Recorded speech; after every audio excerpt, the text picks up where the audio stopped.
Hello बच्चों, आज का हमारा topic class 11 in organic chemistry का जो चैप्टर नंबर 4 है, रासायनिक आबंधन यानी केमिकल बॉन्डिंग, उससे संबंधित होगा। और आज की वीडियो में हम लोग जानेंगे कि बंध क्या होता है और बंध के प्रमुख प्रकार क्या होते हैं। तो सबसे पहले डेफिनेशन देखते हैं बंध की। तो बच्चों, परमाणुओं के बीच लगने वाले आकर्षण बल को बंध कहते हैं। सिंपली आपको ये बताना है कि दो या दो से अधिक परमाणु अगर आपस में कंबाइंड होंगे तो उनके बीच में आकर्षण बल क्रिएट होगा और उसी की वजह से वो कनेक्ट होंगे। ठीक है, जिसे यहाँ पर हम लोग बंध कहते हैं। यानी केमिकल बॉन्डिंग की अगर हम लोग बात करें तो सीधी सी बात है कि दो या दो से अधिक परमाणु एक्चुअली जिस आकर्षण बल से एक दूसरे से आपस में जुड़े होंगे या ऐड होंगे तो उसका जो रीजन होगा वो बॉन्ड होगा। ठीक है, तो सही मायने में क्या है, आकर्षण बल है जो दो या दो से अधिक परमाणु के बीच में लगता है। ठीक है, अब इसके बाद में हम लोग बात करते हैं कि बंध के प्रकार क्या होते हैं। तो बच्चों, बंध के मुख्यतः 3 प्रकार होते हैं। अब सबसे पहले हम लोग बात करते हैं वैद्युत संयोजी बंध यानी आयनिक बंध की। तो सही मायने में यहाँ पर क्या होता है, दो या दो से अधिक परमाणु के बीच में इलेक्ट्रॉनों का आदान प्रदान होता है। ठीक है, तो परिभाषा बन सकती है परमाणुओं के मध्य इलेक्ट्रॉनों के स्थानांतरण यानी आदान प्रदान के फलस्वरूप बने बंध को आयनिक बंध कहते हैं। तो स्पेशली यहाँ पर या तो एक मेटल होगी और एक नॉन मेटल होगी। तो मेटल और नॉन मेटल के बीच में कॉम्बिनेशन होगा तभी जाके आयनिक कंपाउंड बनते हैं। जैसे आप देख सकते हो for example NaCl, KCl, MgO, CaCl2 etcetera. ठीक है, तो अगर हम लोग यहाँ पर इलेक्ट्रॉनों का आदान प्रदान देखें, जैसे हम लोग बात कर रहे हैं NaCl की, तो NaCl में Na और Cl से आपका मिलकर NaCl बना होता है। तो देखो Na के पास में टोटल इलेक्ट्रॉन होते हैं 11।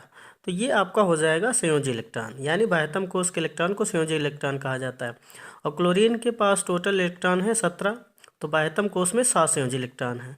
तो ये हो गया आपका संयोजी इलेक्ट्रॉन सोडियम का। और क्लोरीन के पास में जो 7 संयोजी इलेक्ट्रॉन है उनको इस तरीके से दिखा सकते हैं। ठीक है, तो मेन टारगेट क्या होता है कि हर परमाणु चाहता है कि बाहरी कक्षा में 8 इलेक्ट्रॉन हो। तो सोडियम 1 इलेक्ट्रॉन निकालना चाहता है, क्लोरीन 1 इलेक्ट्रॉन एक्सेप्ट करना चाहता है। तो सोडियम क्या करेगा, 1 इलेक्ट्रॉन डोनेट कर देगा। ठीक है, क्लोरीन के लिए, तो क्लोरीन उसको एक्सेप्ट कर लेगा। तो इस तरीके से सोडियम क्या हो जाएगा, डोनर हो जाएगा। और जो परमाणु इलेक्ट्रॉन रिलीज करता है उस पर उतना ही धनावेश हो जाता है। अब यहाँ पर देखो सोडियम ने 1 इलेक्ट्रॉन रिलीज किया था, ठीक है, यानी दान किया था, तो सोडियम के ऊपर 1 प्लस आवेश। और इसमें अब टोटल इलेक्ट्रॉन कितने बचे, 10। इसके बाद में Cl की अगर हम लोग बात करें तो Cl ने क्या करा था, जो सोडियम ने इलेक्ट्रॉन रिलीज किया था उसी को एक्सेप्ट कर लिया। ठीक, ये देखो यहाँ पर।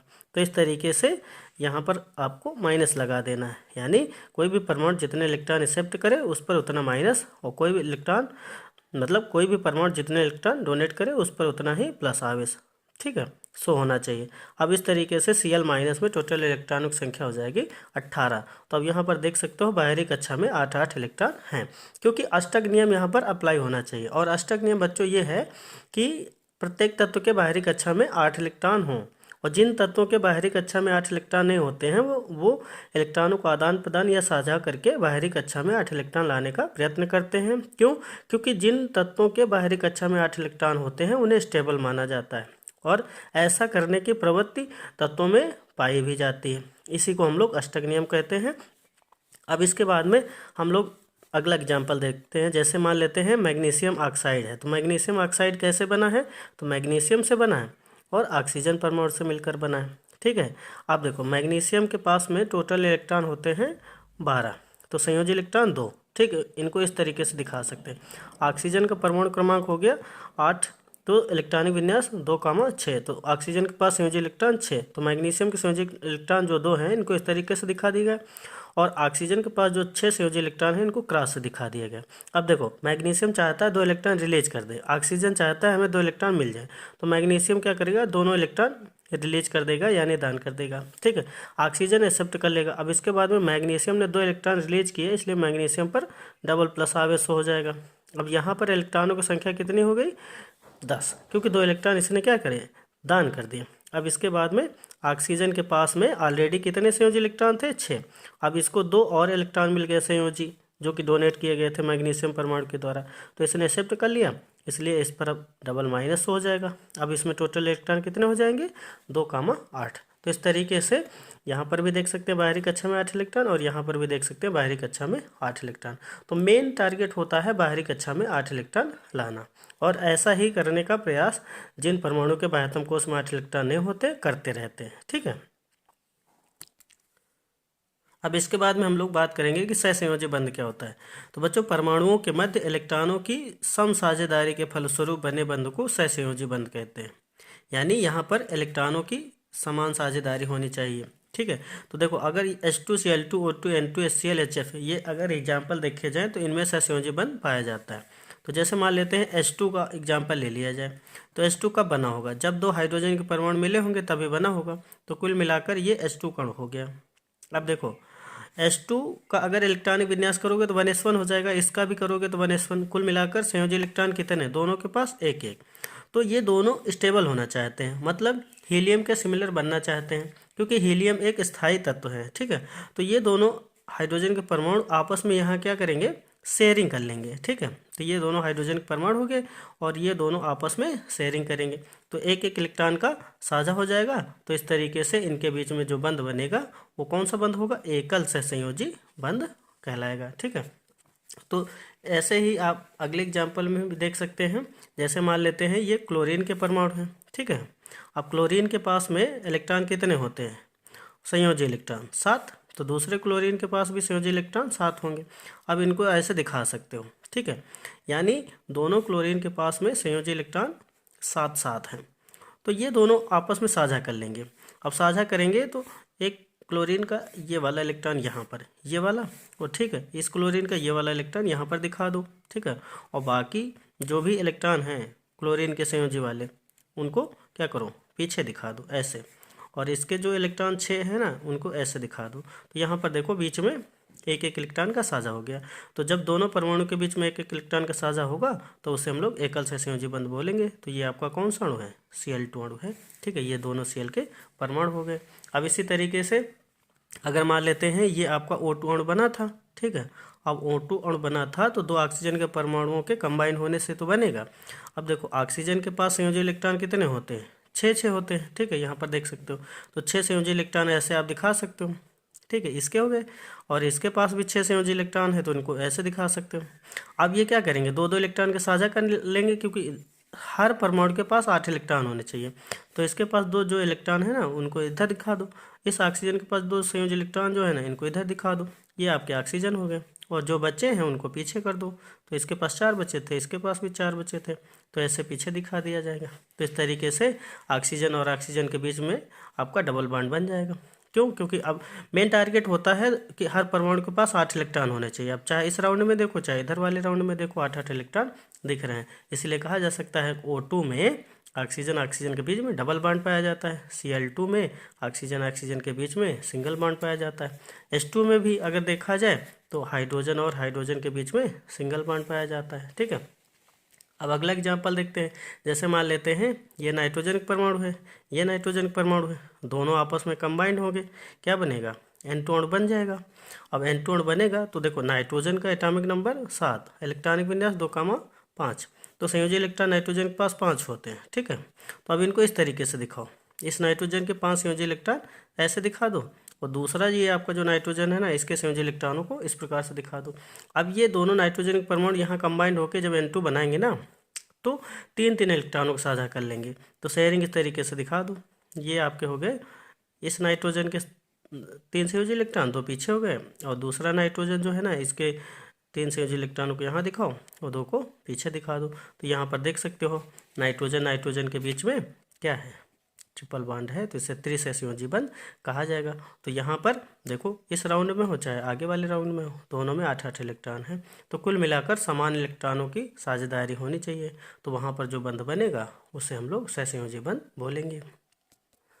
अब इसके बाद में हम लोग बात करेंगे कि सहसंयोजी बंध के कितने प्रकार होते हैं। तो बच्चों सहसंयोजी बंध के 2 प्रकार होते हैं। ठीक है, अब पहला प्रकार हो जाएगा आपका अध्रुवीय सहसंयोजी बंध। ठीक है, तो अध्रुवीय सहसंयोजी बंध में क्या होता है कि समान परमाणुओं के बीच में इलेक्ट्रॉनों की समान साझेदारी होती है। ठीक है, अध्रुवीय सहसंयोजी बंध में समान परमाणुओं के बीच में इलेक्ट्रॉनों की समान साझेदारी होती है। जैसे आपका H2 हो गया, Cl2 हो गया, O2 हो गया और N2 हो गया। इनमें आपका अध्रुवीय सहसंयोजी बंध पाया जाता है। एक बार फिर देख सकते हैं, जैसे हाइड्रोजन प्लस हाइड्रोजन, ठीक है, इसके पास संयोजी इलेक्ट्रॉन एक होता है, इसके पास भी संयोजी इलेक्ट्रॉन एक होता है, दोनों क्या करेंगे, आपस में कंबाइंड हो जाएंगे। तो ये दोनों हाइड्रोजन इस तरीके से क्या करेंगे, साझा कर लेंगे। तो यहाँ पर जो बंध बनेगा वो आपका एकल सहसंयोजी बंध तो ऑलरेडी है, आप जानते हैं, लेकिन ये आपका अध्रुवीय सहसंयोजी बंध के अंतर्गत आएगा। ऐसे ही आप O2 को ले सकते हैं, N2 को ले सकते हैं, क्योंकि ऑक्सीजन प्लस ऑक्सीजन ये दोनों परमाणु कंबाइन होंगे तो क्या बनेगा, O2, और O2 में दोनों ऑक्सीजन के बीच में डबल बॉन्ड हो जाएगा। तो ये हो जाएगा आपका अध्रुवीय सहसंयोजी बंध, ठीक है। अब इसके बाद में हम लोग बात करते हैं सेकेंड टाइप की, जो कि है ध्रुवीय सहसंयोजी बंध। तो बच्चों, ध्रुवीय सहसंयोजी बंध में असमान प्रकार के परमाणुओं के बीच में इलेक्ट्रॉनों की समसाझेदारी होती। बस इतना सा आपको ध्यान रखना है। ध्रुवीय में असमान परमाणु होंगे, जैसे HCl, ठीक है, HF, ठीक है, इसके बाद में NH3। तो ये आपके ऐसे एग्जाम्पल हैं जो असमान प्रकार के परमाणुओं के बीच में इलेक्ट्रॉनों की समसाझेदारी को इंडिकेट करेंगे। जैसे एक एग्जाम्पल ले लेते हैं, जैसे H+Cl ले लिया जाए, ठीक है। अब इसके बाद में हाइड्रोजन के पास एक संयोजी इलेक्ट्रॉन होगा, क्लोरीन के पास 7 संयोजी इलेक्ट्रॉन हो जाएंगे।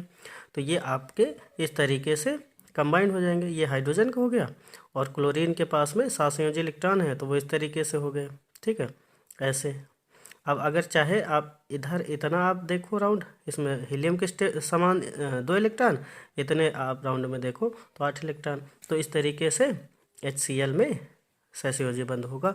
हाँ, खास बात यह है कि ध्रुवीय सहसंयोजी बंध पर एक परमाणु पर आंशिक धनावेश आ जाएगा, एक परमाणु पर आंशिक ऋणावेश आ जाएगा। तो कहने का मतलब है, जिस परमाणु की इलेक्ट्रोनेगेटिविटी ज़्यादा होगी वो क्या करेगा, उस इलेक्ट्रॉन युग्म को अपनी तरफ खींच लेगा। मतलब क्लोरीन की विद्युत ऋणात्मकता ज़्यादा है, ठीक है, तो ये इलेक्ट्रॉन युग्म को अपनी तरफ खींच लेगा, इसलिए इसमें थोड़ा सा आयनिक करेक्टर आ जाएगा। तो इसलिए Cl पर माइनस आवेश हो जाएगा और हाइड्रोजन पर प्लस आवेश आ जाएगा, ठीक है। तो ये हो जाएगा ध्रुवीय सहसंयोजी बंध का एग्जाम्पल, ठीक है। अब इसके बाद में हम लोग बात करते हैं उप सहसंयोजी बंध क्या होता है। उप सहसंयोजी बंध भी बच्चों एक प्रकार का सहसंयोजी बंध होता है। खास बात इसमें यह होती है कि दो परमाणु के बीच में जब साझा होता है तो केवल एक परमाणु ही इलेक्ट्रॉन युग्म को दान करता है और दूसरा परमाणु एक्सेप्ट कर लेता है। जो परमाणु इलेक्ट्रॉन युग्म एक्सेप्ट करता है, तीर का निशान उसी की तरफ होता है। और बेसिक बात तो आप जानते ही हैं कि उपसहसंयोजी बंध को तीर के निशान से प्रदर्शित करते हैं। जैसे देखो, यह एक विशेष बंध है, इसमें दो परमाणुओं के मध्य इलेक्ट्रॉनों का साझा होता है, जिसमें एक परमाणु द्वारा इलेक्ट्रॉन युग्म साझे में प्रयुक्त होते हैं और जो परमाणु इलेक्ट्रॉन युग्म देता है उसे दाता कहते हैं और जो परमाणु इलेक्ट्रॉन युग्म ग्रहण करता है उसे ग्राही कहते हैं। और उपसहसंयोजी बंध को तीर के निशान से प्रदर्शित करते हैं और तीर का जो निशान है, यानी तीर का जो अग्रभाग है, वो ग्राही परमाणु की तरफ होता है, ठीक है। एग्जाम्पल देखते हैं, जैसे हमारे पास में NH3 है, ठीक है। तो NH3 में आप देख सकते हो कितने हाइड्रोजन हो गए, 3। और अगर हम नाइट्रोजन की कोवेलेंसी की बात करें तो नाइट्रोजन की मैक्सिमम कोवेलेंसी की बात कर लेंगे तो वो भी आपके 3 हो जाएगी, लेकिन यहाँ पर हम बात करते हैं वैलेंसी इलेक्ट्रॉन की। तो नाइट्रोजन के पास वैलेंसी इलेक्ट्रॉन होते हैं 5, ठीक है। तो इस तरीके से ये हो गए 5 नाइट्रोजन के वैलेंसी इलेक्ट्रॉन। हाइड्रोजन के पास वैलेंसी के इलेक्ट्रॉन होते हैं 1-1। तो इस तरीके से यहाँ पर आपका एकल बंध हो जाएगा, यहाँ पर और यहाँ पर। तो कुल मिलाकर ये आपका एक लोन पेयर इसके पास बच जाएगा। और अगर इधर हम लोग ले लेते हैं BF3, तो BF3 में आप यहाँ देख सकते हो 3 सहसंयोजी बंध बन जाएंगे, क्योंकि बोरान के पास में 3 संयोजी इलेक्ट्रॉन होते हैं, है ना। तो ये आपका नाइट्रोजन था, नाइट्रोजन के पास संयोजी इलेक्ट्रॉन थे 5। बोरान जो है ना, इसके पास संयोजी इलेक्ट्रॉन थे 3। तो 3 संयोजी इलेक्ट्रॉनों का फ्लोरीन के साथ में एक प्रकार से एक इलेक्ट्रॉन के द्वारा साझा हुआ, तो आपका सहसंयोजी बंध बन गया। अब देखो, इसके पास भी 8 इलेक्ट्रॉन, इसके पास भी 8 इलेक्ट्रॉन, इसके पास भी 8 इलेक्ट्रॉन। लेकिन अगर बोरान के केस में देखा जाए तो 2 इलेक्ट्रॉन इसमें, 2 इसमें और 2 इसमें, मतलब 6 इलेक्ट्रॉन। तो ये आपका नाइट्रोजन का परमाणु क्या करेगा, ये पूरा इलेक्ट्रॉन बोरान परमाणु को शेयर कर देगा। तो जब शेयर करेगा तो इस प्रकार से शेयर होगा, ये नाइट्रोजन हो गया। अब देखो, यहाँ पर बॉन्ड बना सकते हो, ये 3 आपके हाइड्रोजन हो गए, ठीक है। अब इसके बाद में ये बोरान था, अब बोरान से ये 3 आपके फ्लोरीन के परमाणु ऑलरेडी एकल सहसंयोजी बंध द्वारा जुड़े थे। तो ये नाइट्रोजन परमाणु जो है ना, ये इलेक्ट्रॉन युग्म को बोरान परमाणु को शिफ्ट कर रहा है या शेयर कर रहा है, तो तीर का निशान यहाँ पर बनाना है और बोरान के परमाणु की तरफ रखना है। कहने का मतलब जो परमाणु इलेक्ट्रॉन युग्म को ग्रहण कर रहा होगा, तीर का निशान उसी की तरफ होगा। तो इस तरीके से ये आपका एक संकुल यौगिक बन जाएगा, जिसे हम लोग क्या बोलेंगे, उप सह संयोजी यौगिक। ठीक है, तो ये आपका उपसह संयोजी यौगिक बनेगा। और ख़ास बात, ये वाला जो है ना NH3, ये एक प्रकार से इलेक्ट्रॉन युग्म को शेयर कर रहा था, एक प्रकार से डोनेट कर रहा था, इसलिए इसको हम लोग क्या बोलेंगे, दाता बोलेंगे। और BF3 ग्रहण कर रहा था, यानी बोरान का परमाणु ग्रहण कर रहा था, तो इसे हम लोग ग्राही बोलेंगे। ठीक है, तो खास बात इतनी है कि एक परमाणु इलेक्ट्रॉन युग्म को शेयर करेगा तो दूसरा परमाणु इलेक्ट्रॉन युग्म को एक्सेप्ट कर लेगा। और बेसिक एग्जांपल देखते हैं, जैसे मान लेते हैं 2 हाइड्रोजन जब मिलते हैं तो H2 बनता है। ठीक है, तो H2 कैसे बना, इसका एक संयोजी इलेक्ट्रॉन और इसका एक संयोजी इलेक्ट्रॉन जो था ना, उसने क्या करी, साझा कर ली है, एक एक इलेक्ट्रॉन का साझा कर लिया। तो ये जो आपका बंध बना, ये आपका कौन सा बंध है, सहसंयोजी बंध। ठीक है, अब इसके बाद में अगर यहाँ पर देखो दोनों हाइड्रोजन के परमाणु होते हैं। ठीक है, या मान लेते हैं यहाँ पर ले लेते हैं A+B, तो इलेक्ट्रॉन युग्म जो होगा ना, केवल एक परमाणु के पास होगा। तो यहाँ पर भी साझा ही हुआ, लेकिन साझे में केवल एक ही परमाणु के द्वारा इलेक्ट्रॉन युग्म को शेयर किया गया। तो इस तरीके से इसको हम लोग क्या बोल देंगे, ये हो गया दाता परमाणु, ये हो गया ग्राही परमाणु। ठीक है, तो दोनों इलेक्ट्रॉन यहाँ पर आपको दिखा देना है। और ख़ास बात, जब इसका बॉन्ड स्ट्रक्चर बनाओगे तो ऐसे बनाओगे, A और तीर का निशान बनाओगे आगे B, क्योंकि उपसहसंयोजी बंध को तीर के निशान से दर्शाते हैं। तो ये पूरा इलेक्ट्रॉन युग्म A परमाणु द्वारा शेयर किया जा रहा है B परमाणु को। तो ये हो गया दाता, ये हो गया ग्राही। और तीर का निशान जिस परमाणु की तरफ होगा, समझ जाओ वही परमाणु क्या होगा, ग्राही। और जिधर से होगा उससे दाता बोलेंगे। तो कुल मिलाकर ये आपका एक उपसहसंयोजी स्टेज को शो करेगा। ठीक है, तो आज की वीडियो में हम लोगों ने ये जाना कि आखिर में बंध क्या होता है और बंध के टाइप क्या होता है। तो फिलहाल हम लोगों ने वैद्युत संयोजी बंध, जिसे हम लोग आयनिक बंध बोलते हैं, ये जाना। फिर सहसंयोजी बंध जाना, फिर सहसंयोजी बंध के टाइप अध्रुवीय सहसंयोजी बंध और ध्रुवीय सहसंयोजी बंध के बारे में जाना, और लास्ट में उप सहसंयोजी बंध के बारे में जाना। ठीक है, तो आज के वीडियो में बस बच्चों इतना ही। अगले वीडियो में हम लोग बात करेंगे कि लैटिस एनर्जी क्या होती है और लैटिस एनर्जी किन कारकों पर डिपेंड करती है। ठीक है, इंपॉर्टेंट क्वेश्चन वहाँ से भी बनता है। तो बस आज के वीडियो में बस इतना ही, आप लोग इसका रिवीजन करें। फिर मिलते हैं अगले वीडियो में, तब तक के लिए थैंक यू।